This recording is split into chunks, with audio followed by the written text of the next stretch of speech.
Welcome to Not Milk Never Milk. Subscribe if you're lactose intolerant. You start immediately.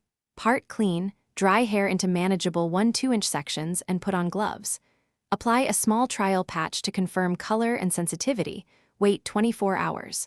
Once done, protect clothing with a towel and clip sections away.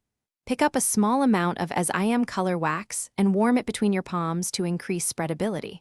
Work from back sections to front so you maintain control. Use fingertips to press wax into strands for even base adhesion. Once you have base adhesion, apply thin layers, about 0.51 cm per pass, so you can control pigment and avoid clumping.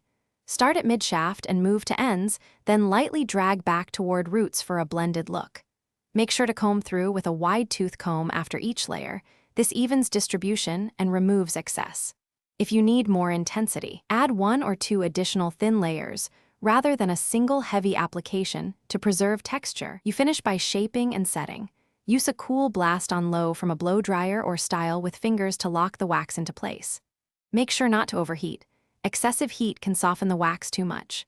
To remove excess or correct mistakes, immediately wipe with a damp cloth or use a small amount of conditioner to ease pigment. If it's stubborn, a gentle sulfate-free shampoo will lift residual color. If uneven, add a thin layer to sparse areas rather than scrubbing. Thanks for watching. If this was helpful, leave a like and consider subscribing. See you next time.